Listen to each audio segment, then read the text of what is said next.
Welcome to the future, where the glass is half full and you'll need new glasses, where you'll be jumping from conclusions. The past is annulled, and a new future is born. Never before in history has so much meant so little to so many. AD on the radio.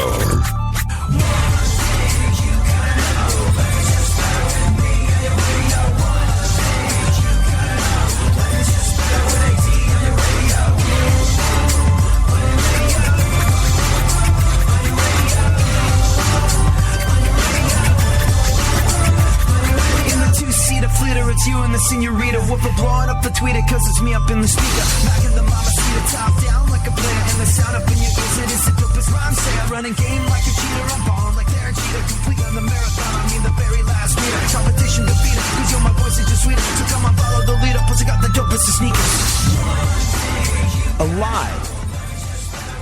A lie gets halfway around the world before the truth has a chance to get its pants on. Winston Churchill. We pursue the truth on this show, and here's the thing. We accept the fact that things aren't black and white. The idea that things are one way or another is a simple narrative for simple people that allows them to feel better about that which they can't understand or don't have the energy to try and understand. So things aren't black and white. There's a lot of gray area in the world. And in the gray tends to be where you find the closest thing to the truth. Now, your acceptance of what is the truth is essentially what shapes your world. So I ask you now, if you're looking for some truth, what do you make of the fact that Hillary Clinton has changed up her website? You catch this? Do you hear about this? Do you see this? She's got her presidential campaign website, and they've made some changes, and those changes are making people go,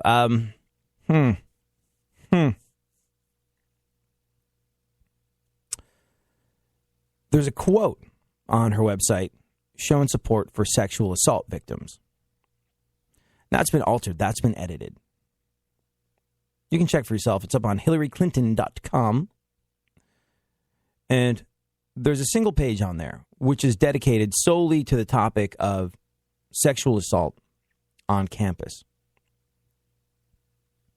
And there was a quote on there, which was kind of very prominently featured, being like, look at me, read me, which was this: I want to send a message to every survivor of sexual assault. Don't let anyone silence your voice. You have the right to be heard. You have the right to be believed, and we are with you. Which is absolutely as it should be. But some astute folks noticed over the last couple days that February of this year, that quote was altered. Changed up the last line about the right to be believed.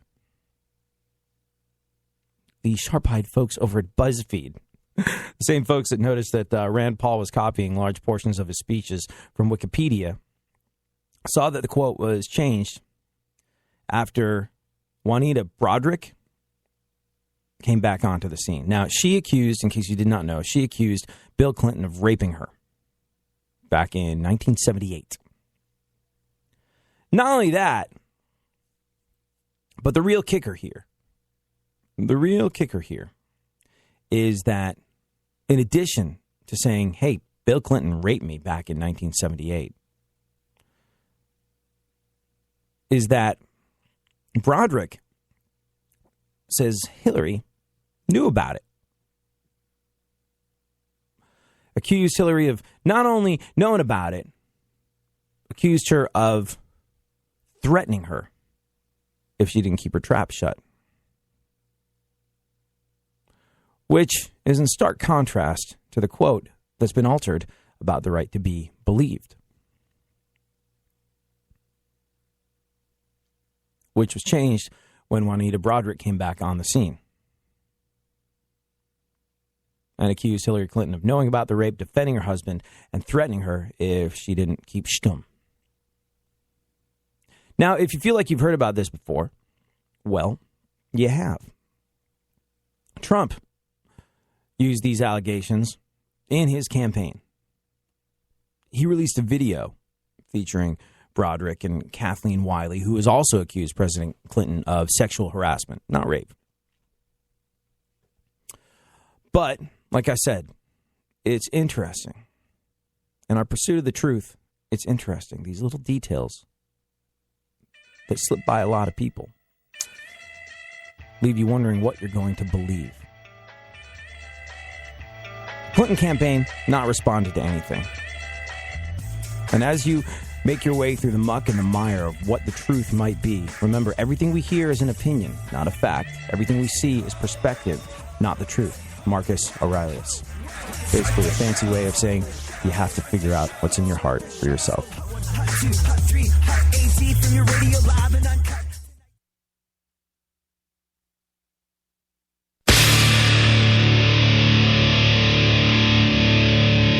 Where the left and right come together for fundamental truths. AD on the radio, on Twitter at ADSXE. I do what I want, when I want, how I want. Every day you're going and working, running that rat race at that pace and that place will leave a bad taste for anyone, everyone working day after day. So buddy, I gotta say for you, there's gotta be a better way, yeah. And you do what they told ya, company man, feel it, a mindless little soldier. How can you live like that and maintain your composure before it's begun? Your life's already freaking over, yeah. I do what So like we said, the truth is an interesting one. People think it's black or white, that it's clearly defined, rigidly defined, that you know what the truth and what is not. You know what the truth is and you know what isn't. But like we said, things aren't black and white. There's an awful lot of gray area in this world. And those that want to assume everything is one way or another are a simple people that need a simple solution so they can simply go on about their day feeling okay about things without having to do the work.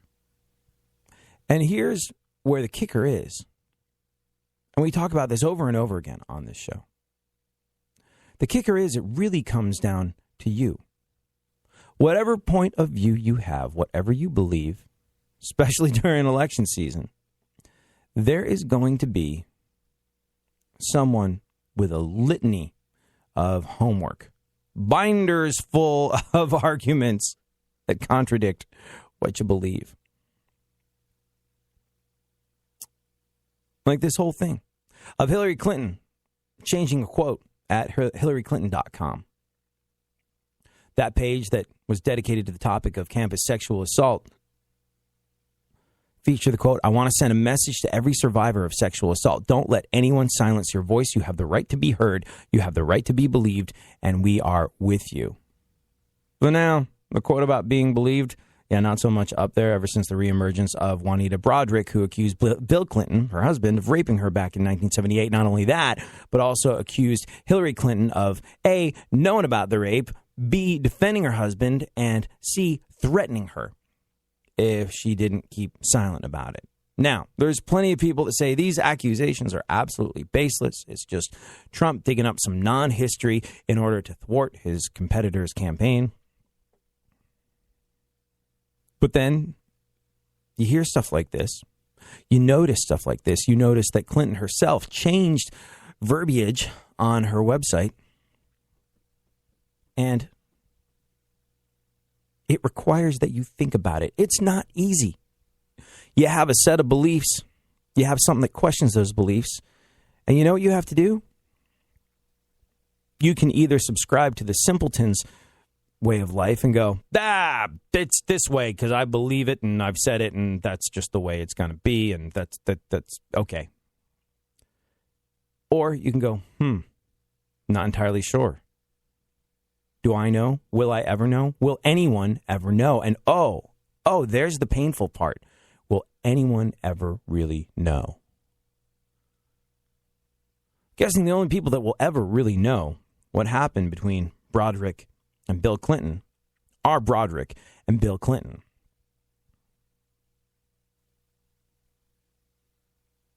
So where does that leave you? Where does that leave how you make your decisions? It just got sticky. It just got complicated. can open worms everywhere. And the thing is, it becomes more and more important that you remain clear on who you are. You're never going to know. You're never going to know exactly what happened with Bill Clinton and Broderick. You're just not. Unless by some weird set of circumstances, former President Bill Clinton is like, hey, yeah, I did do that. I must repent. I'm sorry. I'm here now to face my punishment. And, and I know that that's probably not happening, even if what he's accused of is true.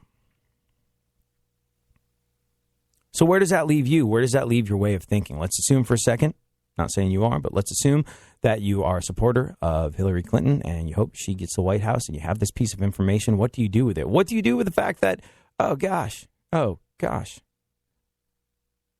this list of things that would dictate that someone like Hillary Clinton, who had done the things Hillary Clinton seems to have done, be indicted.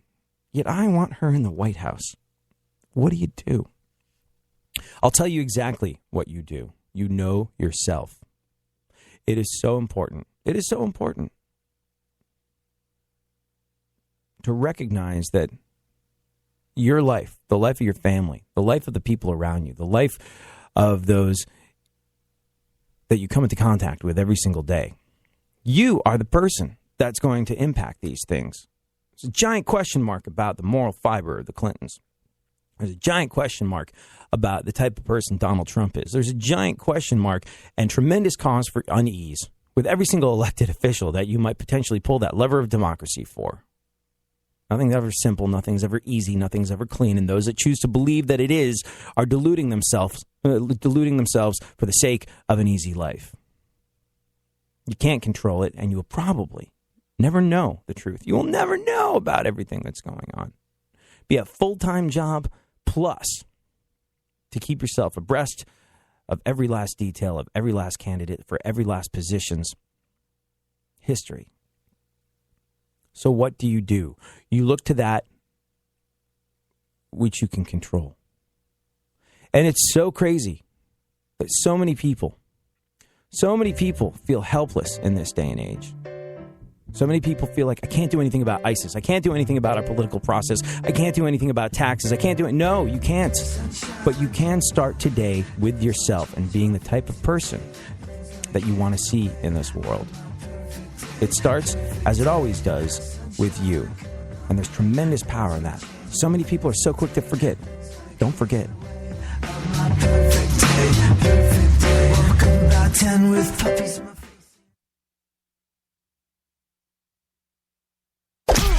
Don't get the blues, get all the news. We mean all of you guys out there in Radio Land. All aboard!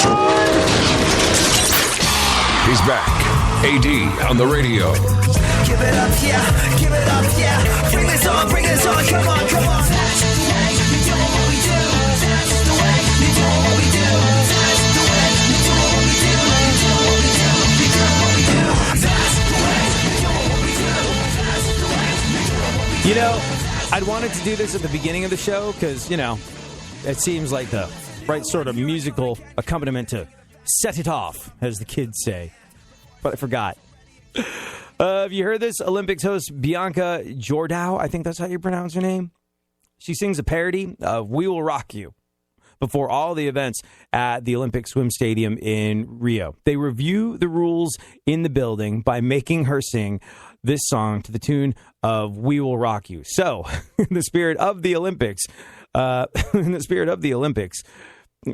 get into it, which is the name of the song. This is Rio 2016. Thank you all for coming in. Help us keep the arenas clean. Thank the volunteers in yellow and green. Let's get into it. Let's get into it. The stadium doesn't have enough people in there to really stomp and clap in the appropriate way. But you know what? Let's get into it, shall we? Are you significantly more rip-toned and shredded than you used to be? Well, that could be because of the economy. How is this possible? We'll discuss why you might be putting in extra hours at the gym in America's failing economic climate in a little bit on the show. But right now, let's check in with our substitute super producer to the stars, Dave Hines, who is ably taking the reins of the show as Barry Funkhauser is on vacation. Super producer Dave Hines, how are you? How doing well, man. How are you doing? Yeah, you know. I feel great. Get to hang out with you. It's good. Feel great? Feel great. Wonderful. What's that like? Show off? Well, yeah, that was kind of a humble brag, wasn't it? Moonwalk in front of people in wheelchairs. I feel like death. I haven't slept in days. Like, oh my gosh, so insensitive of you. So maybe I shouldn't have said that. Why do you feel great? Do you have like a date or something tonight? Actually, tomorrow. I haven't hit a Tinder date in a while. You know, haven't done that, and I kind of got back into it, and I found one of those girls who's. I feel I'm intimidated by how attractive she is. So much so that part of me kind of wonders, like, maybe I'm getting lured into a robbery.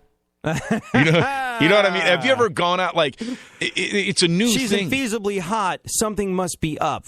Yeah, like, wait a minute. Like, okay, so I've never been on Tinder. It's just That's one good. of those things that I decided will never be for me. But let me ask you this.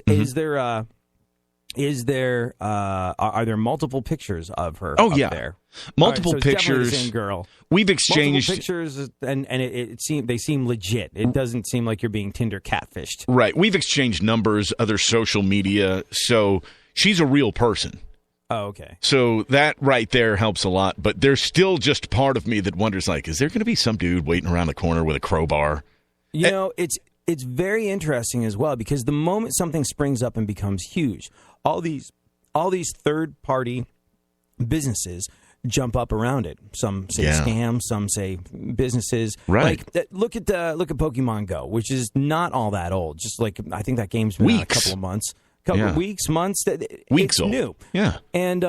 And now, you know, there's a whole industry that sprung up around Pokemon Go. You can hire somebody to take your phone and catch Pokemon for you while you're at work, you know, making a living. And you can hire Pokemon Go trainers, people that will train you how to be a better Pokemon player. And this was something I thought was kind of ingenious and interesting. There's like a phone case now just for playing Pokemon Go. And what it is it sort of like has a top layer that flops over the screen of your phone, and it has a little sort of indentation of a straight line that you run your finger along, and it helps you aim Pokemon balls and fire them straight, so you stand a better chance of catching the aforementioned Pokemon. So, like, there's Pokemon aimers, and this is nothing to do with the company that made the video game. This is just people going, this is huge, we're going to turn this into an industry. And a buddy of mine was talking about his Tinder dating situation, where he was just like, there are times where infeasibly hot women will be like, hey, I feel like we have a connection. Yeah. And he's like, okay. And this seems too good to be true, but I'll go with it for a second. Seems fishy to me. And he said it's happened 2 or 3 times where inevitably they go, I really feel like we have a connection. I think this could be something, but I've been scammed on Tinder numerous times before. Could you just verify through who you are by going to this third-party website? Oh, yeah, I've seen that. Your social and your credit card number. Right. I was like, oh, my God. Absolutely crazy. I've had that happen a couple times. I've never gone through to it. Anytime they start sending you links, it's either to some scam website or to their webcam. You know. There you go. But yeah, I mean, but here's the nice thing, though. I'll put a bow on this by saying this. If I am robbed, I will show people the pictures of this girl, and they'll be like, yeah, I would have done that too. What is she? Some Eastern Europe? I think she's Serbian. I believe Croatian, she's Serbian. Like that? Yeah. Yeah. Interesting. What's she doing in America? Do you know? Well, she's been here for several years. She came, I think, when she was a teenager. So she's been in the U.S. for some time. And what does she do? We're going to get into that. We haven't really talked about jobs or anything yet. You know, because on Tinder, you don't want to get you could variably, text away all of your first date questions. Let me just bottom line this for you. On Tinder, you don't want to admit that you work in radio. Exactly. I think especially where you live in Hollywood, California, where you are, radio is just, as everybody knows, is just the bottom end of the entertainment world food chain. It's like, it's the worst.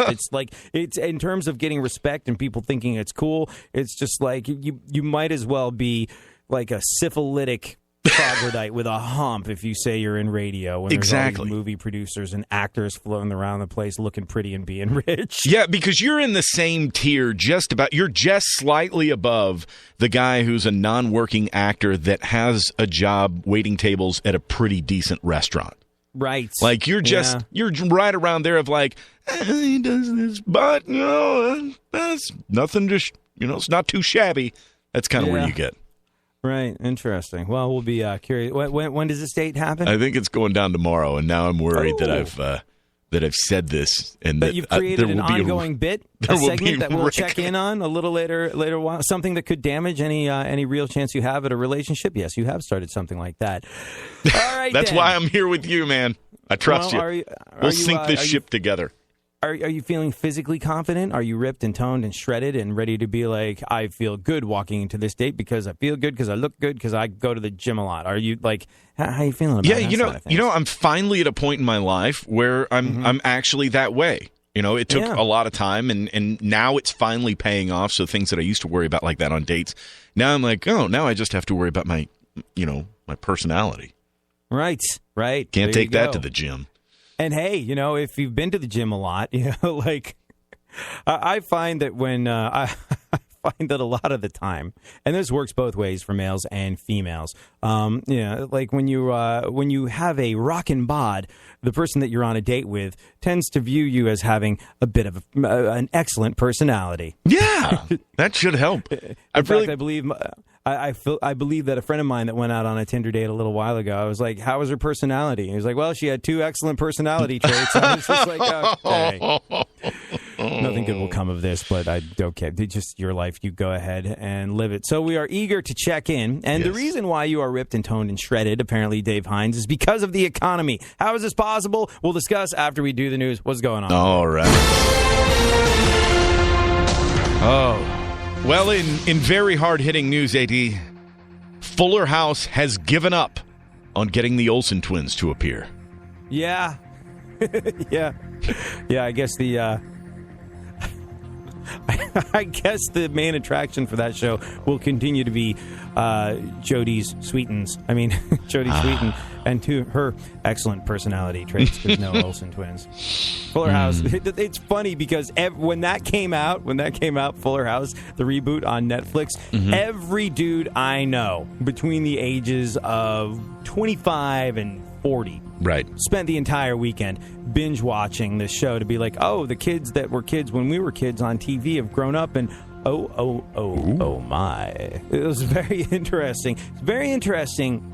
I don't know. There's probably sort of a name for that phenomena, but there's very interesting how people like to check in with entertainment figures, I guess, from their past and see if they got hot. And works again. Guys and girls do the same thing. Oh wow, what do the cast of Saved by the Bell look like now? I used to think they were so hot. I had a crush on them in the 8th grade. Do I still have a crush on them as a 35-year-old? Answer: some of them.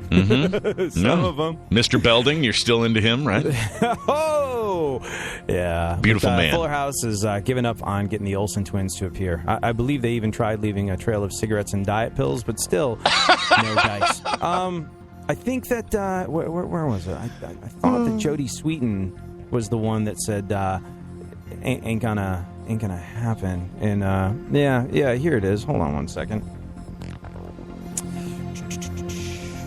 I don't know. We've tried everything. No, I think we've kind of given up. She was saying that in an ET interview. Again, hard-hitting news today. Yes. In an ET interview. I guess, yeah. So not so much. Well, in keeping with the hard-hitting news, Kim Kardashian says she's adding 2 new chapters to her book. Yep. I believe that she's excited to add the chapters and even more excited to have somebody read them to her. It's interesting. You know that Kardashians have their own line, like the latest in a long line of products that the Kardashian sisters have decided to pointlessly slap their name on is eyewear, like eyeglasses, reading glasses and stuff that I think you can buy at Sears, which sounds ridiculous, but in the unlikely event of them ever accidentally learning to read, I suppose it could prove to be useful. Kidding. They can read and they can write. How else do you think they sign their checks with the devil? Go on. Well, in that same camp, the trailer for Black China and Rob Kardashian's reality show is out. Mm-hmm. The reality of it is that I will not be watching. Go on. Exactly. Can't wait to not watch it. Oh, no, this is intense. Amber Heard claims Johnny Depp cut off his fingertip in a fit of rage. It's one of those claims that could be easily verified by looking at Johnny's hands. Like, you cut off your fingertip? That I believe there would be evidence. Yeah. Namely, lack of a fingertip to point to that. And by the way, it's just another great reminder of the dangers of having scissor hands.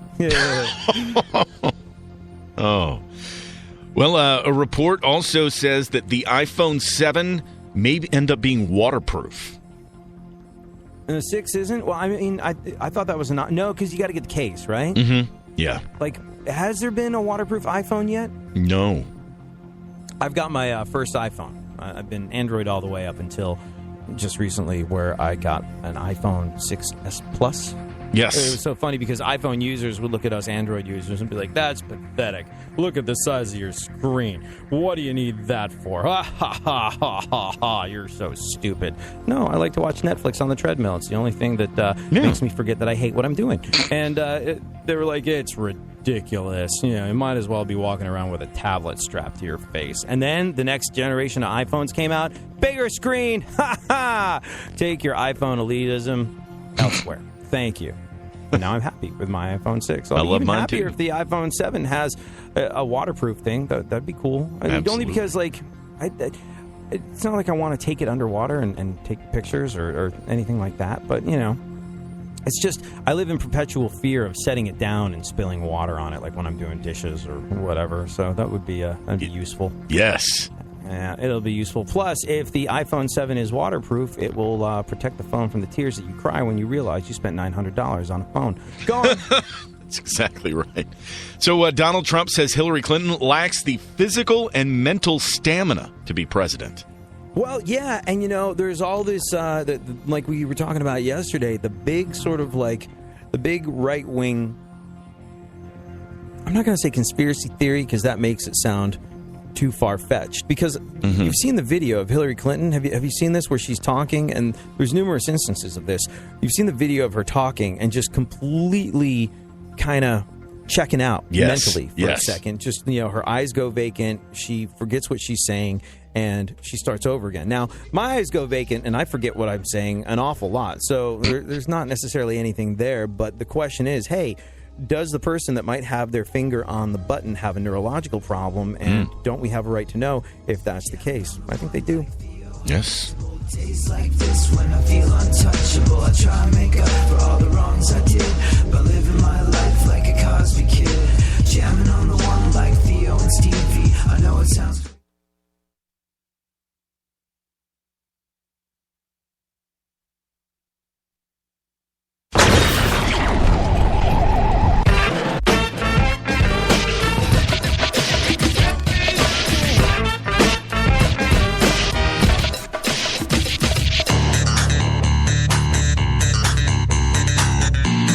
Now, more AD on the radio. back once again, the ill behavior, delivering and giving you my musical savior. Back once again, it's your boy AD again, nobody rock a party better than me. Back once again, the ill behavior, delivering and giving you a musical savior. Back once again, it's your boy AD again, nobody rock a party better than me. Alrighty then. Are you a ripped-toned, shredded super athlete with single-digit body fat and a rockin' six-pack that you parade around the beach all summer long? Well, chances are, if you're in the best shape of your life, it's because the economy sucks. How is this possible? We'll get into that a little later on in the show. Right now, though, let's roll through what remains of the news with guest super producer to the stars, Dave Hines. And if I may say so, doing a stellar job thank you. it. Not only do you read the news and read the news well, but also you provided us with the radio/comedic gold of going on a Tinder date that you expect might be a setup for a mugging tomorrow night. So we're all very curious to check in and see exactly how that plays out. Exactly. That's how attractive she is. Yeah. We'll see. Funkhauser just, dove headlong into a happy relationship. Look at him. Where's the fun in that? I know. Don't worry. I'll give you some more drama. So back into the news. Trump outlined his plan to destroy ISIS yesterday. Yep. It's something that's on a lot of people's minds. I think the plan basically boils down to he's going to buy it. He's going to buy ISIS and run it like one of his casinos. No, I can't take credit for that one. That's actually, I think, who said that? That was Triumph the Insult Comic Dog. Oh my God! Have you seen the Triumph the Insult Dog comic? Triumph the Insult Comic Dog Hulu special on the election? I set it in I was setting up my queues for things to watch, and that got placed in there. So that's going to hit this weekend. It is one of the smartest, funniest things I've seen. Absolutely brilliant. Absolutely brilliant. I think, in terms of political satire, especially unbiased political satire, that there's really not a ton of people doing that, with the exception of, this little show right here. But there's not a ton of people doing that sort of stuff. And Robert Smigel, Triumph the Insult Comic Dog, goes to the DNC and the RNC and goes after absolutely everyone.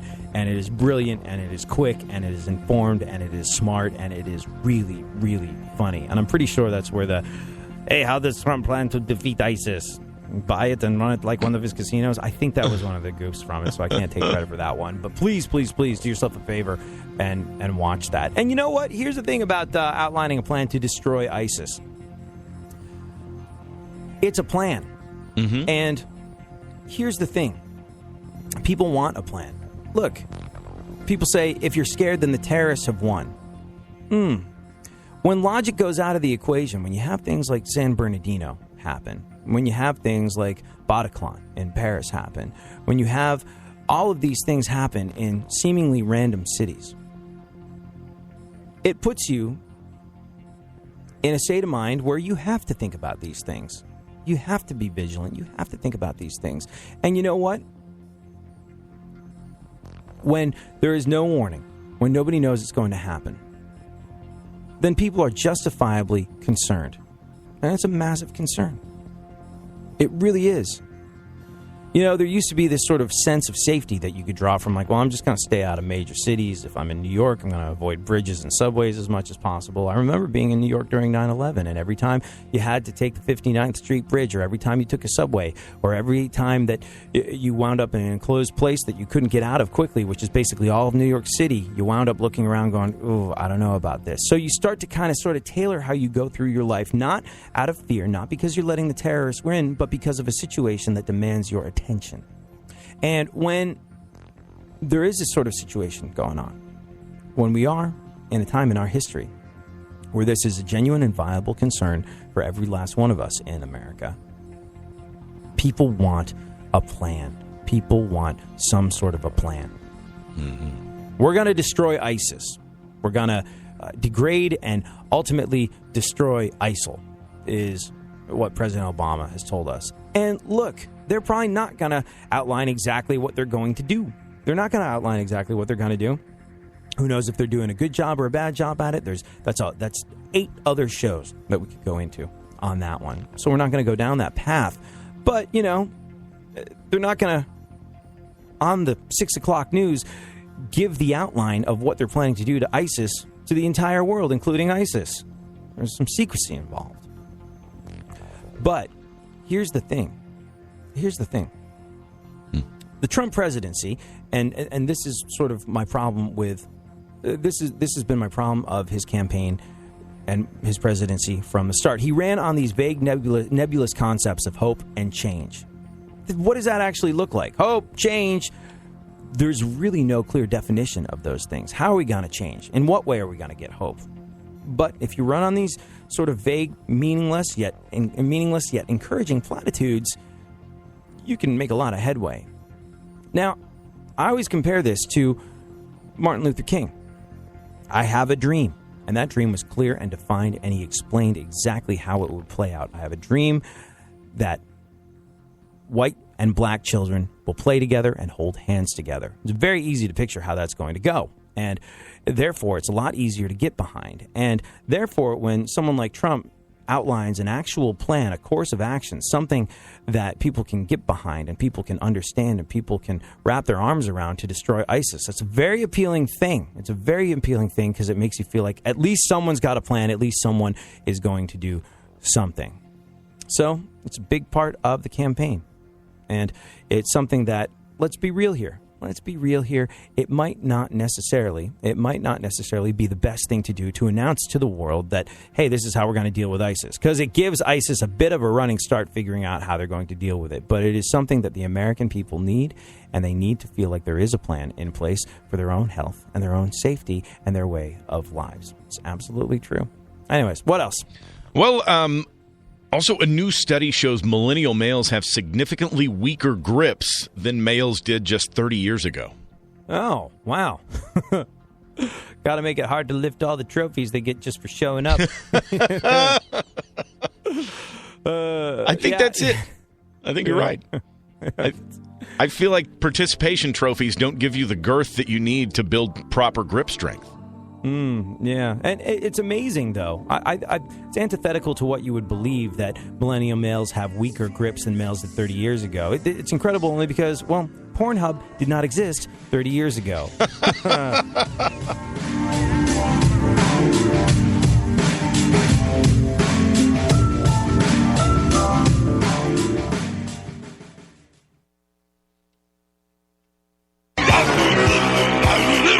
There's something happening here, and you should know what it is. The Dumbing Up of America. Now, more AD on the radio.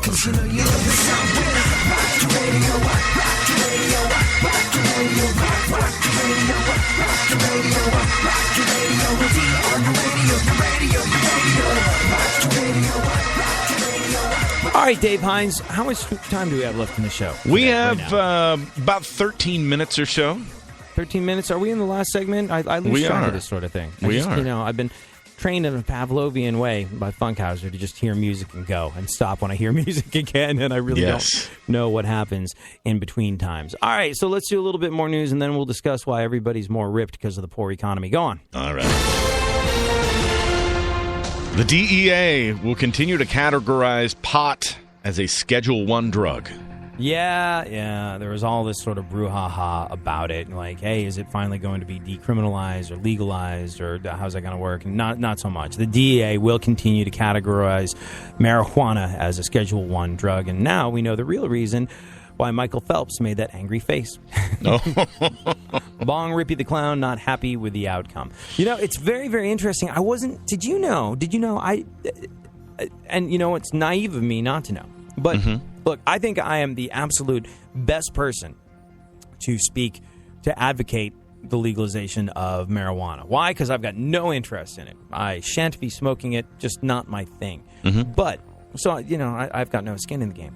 That said, do you know that marijuana is now the #1 cash crop in the state of California, which is a state propped up by agriculture? And you think about what that does for farmers, and you think about what that does for farmers specifically in California. Why should that be limited to the state of California? You know the expression, bought the farm, lost the farm? That comes from the fact that farmers lose farms. It's a very precarious business to be in. Like, it's frosty in April, we're done. Too bad, so sad. I'm sorry. You are living on the razor's edge as a farmer, working incredibly hard in a risky way. And guess what? Without farmers, we are nothing and no one. They are, without a shadow of a doubt, the backbone of America, the American farmer. Seriously, where would we be without them? So why not? Why not give all farmers in America a cash crop? And the answer to that is, well, you know, it's not legal medicinally or recreationally in the vast majority of America still, so you can't let farmers grow it. And I was just like, come on, just, you know, let them grow this stuff in the Midwest and sell it to dispensaries in California or wherever. And they're like, here's the thing. Here's the tough part of that. Marijuana that you sell, I think, in every single state where it is legal, must be grown locally. Now, supporting local businesses, that's a fantastic idea. Cutting farmers in different states out of the equation and not allowing them to be able to get a part of the marijuana pie, so to speak, is not as great. I was like, must be grown locally. Why is that? And the reason is that cartels were bringing it across the border and selling it to dispensaries. They're like, you will be buying your supply from us. That's it. So even in the world of legalized marijuana, organized crime got in on it in a way that it was naive of me not to recognize. But I was fascinated by that. Absolutely fascinated by that. And I wonder if there's a way of proving that, hey, this is domestically grown as opposed to locally grown. But yeah, it's just, it's going to be made legal. It is. It's just right around the corner. And you know what? I just absolutely look forward to that day. Not because I have any interest in smoking it. Not because I am a marijuana user. Not because I'm one of those people that stands around in hemp-made clothing talking about how it's going to save the earth. It's just not me. But I will say this, though. Giving the American farmer something else that's going to help them survive and not lose the farm, as the old expression goes, is a good thing to me. It really is. So, yeah. Still, sadly, a Schedule 1 drug. But we live to fight another day. Oh, what else? Amazon founder Jeff Bezos joined a Pentagon advisory board. Which explains why a drone just destroyed your local Barnes & Noble. That's, wow. Wow. It's incredible. It's incredible. Like, I mean, I guess it's nice to be asked. Mm-hmm. But you're the founder of Amazon. You got a lot to do. Right. A lot on your plate. It's not a company that's going to run itself. What do you do if you're asked to join a Pentagon advisory board? You know, like, are you allowed to say no to that sort of thing? You used to be in the Army, Dave Hines. Yeah. Does that qualify you to answer this question? What? If the Pentagon asks you to do something, do you got to say yes? I don't know that you have to say yes. I would say, though, as a patriot, you should. Like, if we're really, like, we're citizens of this country and you've got some expertise that you want to have, like, I wish more of our government ran like that, where they took here's somebody out in the private sector doing something good. Mm-hmm. And, you know, but as far as it being legally required, I don't believe that is. But there's also a lot of people at the Pentagon that have power that maybe they could help convince you if they felt the need to, I guess. It's kind of what I'm thinking. It's one of those things that, like, as a patriot, yes, but also as a patriot, if you founded a company that provides untold numbers of jobs and stimulates the economy in an incredible way, where dollars are going back and forth at a surprising rate, and you know you are literally a tentpole on which the American economy is rapidly being propped up on. I mean, that kind of explains why the Pentagon want to know what the hell is up. But it also is just like, if you have to take your eyes off that, if they require more man hours or woman hours of you than you are capable of giving in a sensible world, when you have the job of basically running one of the biggest companies in existence, which, God bless America, is based here, you know, what's more patriotic? Continuing to stimulate the economy effectively, or going and hanging out at the Pentagon every once in a while and being like, well, here's the thing. This is how we're, this is why we're way ahead of a lot of people. Mm-hmm. I guess I have to guess that, you know, Jeff Bezos probably decided for himself that he was capable of doing things, and being the founder of Amazon, probably very capable of making that decision, and doesn't need knuckleheads like us questioning it. But it's crazy situation to be in, where the Pentagon goes, hey, you're really good at a bunch of stuff. We'd like to know about that. Yeah. It's got to be unbelievably intimidating. That's like in the superhero movies when they call in that guy that's always wearing a lab coat for no reason. Right, yeah. You know, that's him. He gets to be that guy. That's pretty awesome. Crazy. What else? A man smoked crack and stripped naked on the New York subway. Oh, or as I used to call it when I lived in New York City, Tuesday. And if it's anything like it was when I used to be riding the rails, when I was part of the Strap Hangers Association, which is a real thing, people that hang on to the straps on the subways, they're not really straps anymore. But nevertheless, if it's like it was when I was riding the subway on a regular basis, probably 10 to 13 people tipped him. They're like, that's... in an underground world where a lot of people are competing for your entertainment dollar, that's one of the craziest things I've seen. It's just, I'd love to say that sounded out of place, but it just does not. It just does not. Go on. Competing for your entertainment dollar. New York City is one of the most fascinating places on the face of the planet. Like, what's that expression? Was it who wrote that sun cream thing? Was it Kurt Vonnegut? You know, like they read it all the graduations. It's just like, Live in New York City, but leave before it makes you hard. Yeah. Live in Southern California, but leave before it makes you soft. Like, there's real truth. There's real truth to that, especially with the part about New York City. Yeah. I mean, it is an eye into it is an eye into humanity that you will not see anywhere else in the world. It just is an incredible, and it gives you incredible insight into human nature. Like you're literally all on top of each other, like rats in a cage. Like you're like a shoal of fish swimming in different directions, and it's unbelievable. Spend some time in New York City; you will grow from the experience. You may love it, you may hate it, but I guarantee you will not be in any way, shape, or form bored. Because, like I said, lots of people competing for your entertainment dollar, like some crack pipe smoking men that strip naked on the subway. Yes. Yes. There's got to be a society for them, too. A study. So there's a union. A study found the average person hits the wall at work at 2:22 p.m. Yeah, not my boss. Only thing they hit at that time, I believe, is the flask of vodka from their desk drawer. How much time do we have left? Let's see here. About 4 minutes or so. 4 minutes. All right, 2 more pieces of news. All right. Then, research finds that the solution to improving the nation's health may lie in helping it sleep better. Absolutely. Everybody in this country is working hard. Everyone I know. I mean, those that can find a job are working really, really hard. I know so many people that grind away every single day to give the best they can to the people that matter the most in their lives, and sleep becomes a really limited commodity. I just think that we as a nation are probably working on less sleep than we ever have in the history of our nation. And research finds the solution to improving the nation's health may lie simply in helping it sleep better. A policy that is supported and endorsed by Bill Cosby. Go on. No. Simone Manuel became the first African-American female to win an individual swimming medal. Yeah. That's awesome. Awesome. Little piece of history made. And I believe Hollywood is already hard at work on a movie about her life starring Emma Stone. Right then. Let's oh, goodness. Let's talk for a second about why Dave Hines is a ripped-toned, shredded super athlete with single-digit body fat. Let's talk about his that. Stuff on the beach. Let's talk about that and let women know where they can tweet you. Where can they tweet you? At It's Dave Hines. DAVEHINES. It's Dave Hines. It's Dave Hines. At It's Dave Hines. Yes. Well, Instagram, Twitter, all the things. All the things. Hit him up.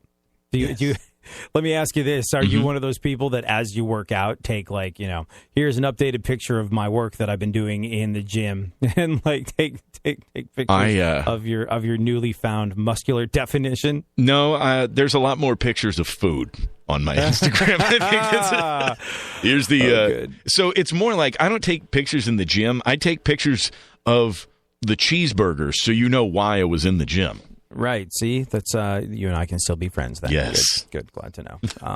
So weird side effect of the economy just absolutely crapping out back in 2008. It is making many more men, more ripped and undeniably easier on the eyes, ladies. Not me, by the way. Ever since I clawed my way up to middle management, I used to be this ripped-toned, shredded super athlete with single-digit body fat and a six-pack that could cut through life's problems like a hot knife through butter. And ever since I got here, and I've been super glued to my desk for the last 2.5 years I call it middle management, but let's call it what it is, babysitting adults. Ever since that happened, I've become a middle manager that can't manage my middle. So I do not fall into this category. But new study out of the University of East Anglia in England studied all these social media trends, and what they found is that more and more men have been hitting the gym more and more often and packing on pretty impressive amounts of muscle. Since when? Since the recession, which affected the global economy. It's true. Yeah. And apparently, this is not a coincidence. And this theory totally makes sense. When there's financial uncertainty, when the economy is down, if a guy, and this is this deals, I'm not being sexist here, but this deals more with the Cro-Magnon, hairy, farting, knuckle dragging members of society, the men. When the economy is down, men lose faith in their ability to make money. You might have had this glittering career in 2008, and the rug gets pulled from you. And all of a sudden, everything that you worked so hard for, everything that you put together from nothing is gone, or it's in danger. And when men lose faith in their ability to make money, they compensate by focusing on the other big sign of manliness, which is being physically dominant. Hey, I can't make money, but at least I'll be able to protect my family. If I meet a woman, I can be the big, strong man that she needs because I'm broke, so I got to be that. And if I have a family, I'll be able to protect them too, and that'll make her drop trow when we go out on our Tinder date. Or will it? We'll find out when Dave Hines gets back from his tomorrow. Thank you for hanging out. Times you feel like it's cool to turn the other cheek and give people the benefit of the doubt.